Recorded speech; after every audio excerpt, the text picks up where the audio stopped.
Hey guys, welcome back to my channel. If you're new here, my name is NJ. Welcome to Banter with NJ. You guys, please consider subscribing, okay? So, in today's video, I'm going to be telling you guys a funny story. It's not like funny, like you laugh, ha ha ha ha, but like it's funny because I don't think that there are actually people like this who actually ask for this kind of thing. So, but me, I'm weird like that. I'm just, oh my gosh. Yeah, so yeah, I'm going to be telling you guys the story of how I repeatedly begged my husband. I begged him for months to just tell the Reverend Father to skip the "you may now kiss the bride" part at our church wedding. Oh my God, I begged him and I begged him and I begged him, and that one, he was not having it. But anyways, you guys, if you're interested in just listening to my story and just knowing how everything turned out and how I finally got my wish, just sit back, relax, and I'll be back with all the details.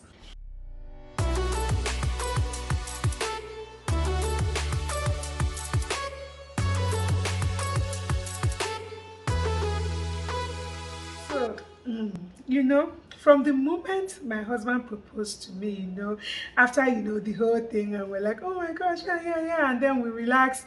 The next thing I said to him, I begged him, I said, please, can I ask you for something? And he was like, of course, why? Why not? Go ahead, what is it? I'm like, please, during our wedding, can you tell the Reverend Father not to say "you may now kiss the bride"? Can we just skip that part? And he just looked at me and was like, Angel, are you even serious? We just got engaged. We haven't even started planning anything. And you're already telling me this now.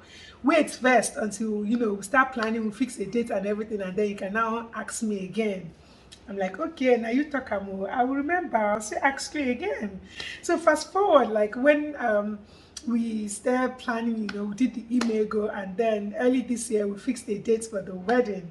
And then I went to him again and I'm like, please, can I beg you for something again? He was like, what is it?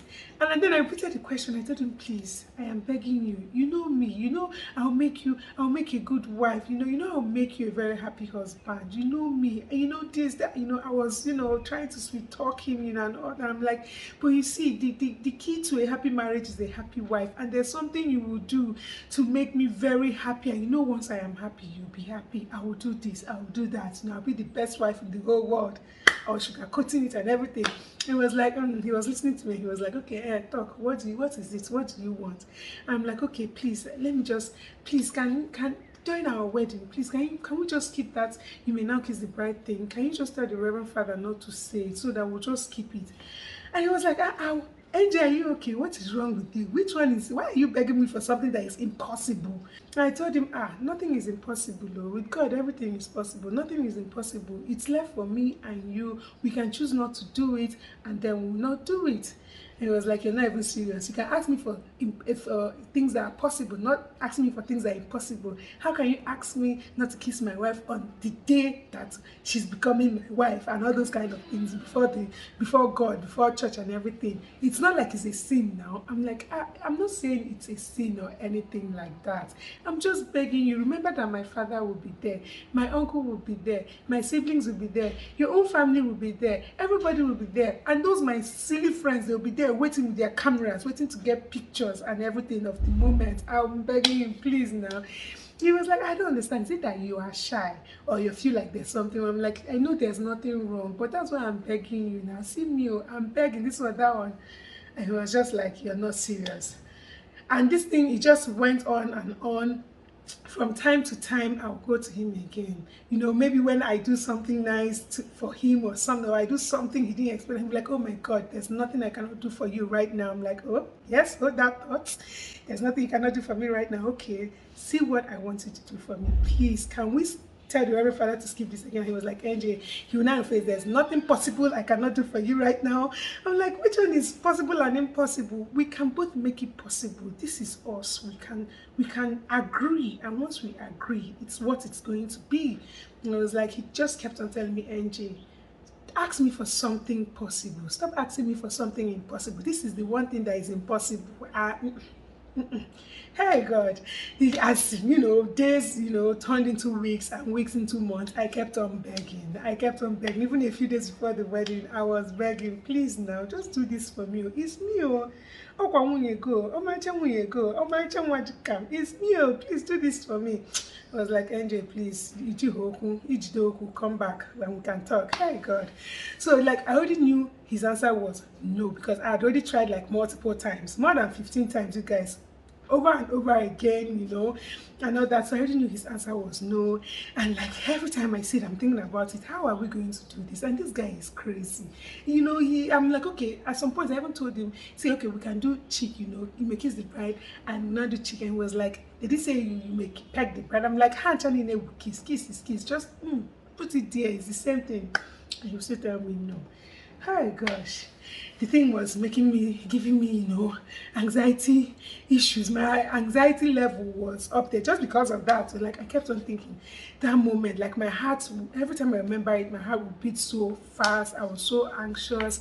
I didn't know what to do. At some point I even considered telling my sisters to call him and beg him, but I know my sisters, those ones, they are crazy. In fact, they'll call him and tell him to make it French kiss inside church. So no, I'm like, I can't even call those ones. They will make everything worse. In fact, they will encourage him and, rub his ego and everything, and he will even make it worse that day. Maybe he will even dance and turn around and hold me and bend me down and, all those things. I'm like, no, I cannot involve my sisters. Those ones are the worst when it comes to things like this. So at the end of the day was drawing closer, and I kept on praying. You guys, it was legit a prayer point for me. You cannot even begin to imagine.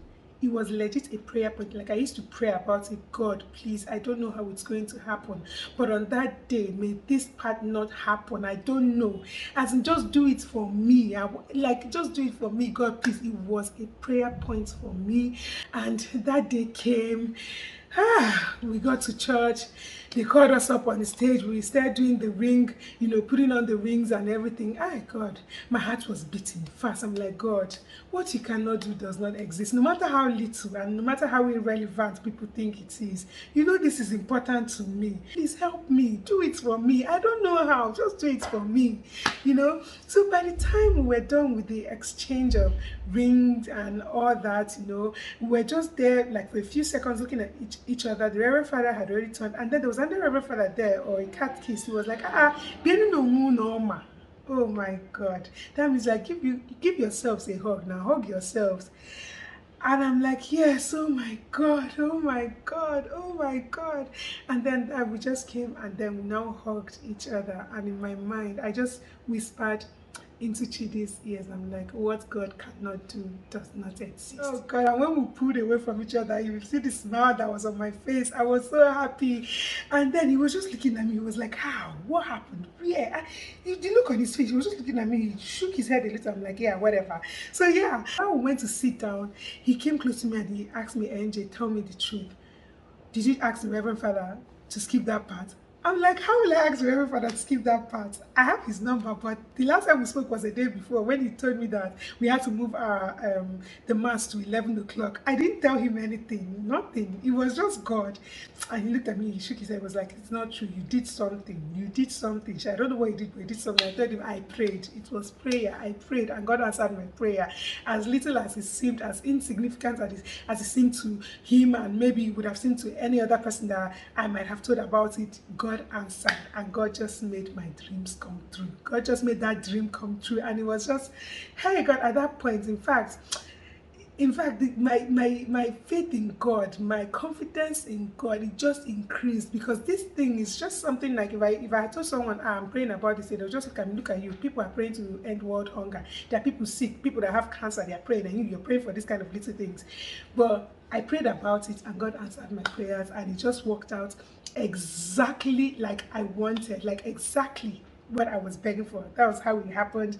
And I was just so relieved. And him, till today, he does not believe that I did not tell the Reverend Father anything. I'm like, okay, go and ask the Reverend Father now. if you feel like I told the Reverend Father, I think, go and ask him now. If you're bold enough, go and ask him. He was like, no, that he does not need to ask, but that he's sure I must have told him to skip that part. But I never did. It was just God. God did it for me. And yeah, you guys, that was just how, you know, we skipped that part. That was how I escaped that whole thing. Because if not, till now, my sisters, my friends, every day they'll send me pictures, say, NJ, remember when you kissed teeth in front of everybody or something like that. They will be mocking me to today, and I'm Jackery. So yes, God just saved me from all that, and I'm really happy and I'm really grateful. And it just, in fact, even made my day happier and better and everything like that. So yeah, you guys, that is my story, and I hope you guys enjoyed it. You guys tell me in the comment section below, if you're married, like on your wedding day, did you beg your husband for this kind of favor or anything like that? Did you, you know, feel anxious about that part, you know, and all that? And to be sincere, that's one of the reasons why I don't like a wedding reception, because some of those MCs, they can be cruel. They can ask you to kiss your husband for 2 minutes, and people will just be locking lips for 2 minutes. And really, sincerely, that's one of the main reasons why I never wanted a wedding reception. And luckily for me, I did go wedding and tried on the same day, and it just worked out fine. So tell us in the comment section below, were you anxious about that part during your wedding, or were you looking forward to it? Did you have plans? Were you like, this man, I go bite off your lips today, or anything like that? Tell us in the comment section below. And yes, thank you so much for watching. And if you enjoyed watching, please don't forget to like, comment, share, and of course please subscribe to my channel. Thank you guys for 20,000 subscribers. Thank you so much. And yeah, you guys, I'm going to see you in my next video. Bye.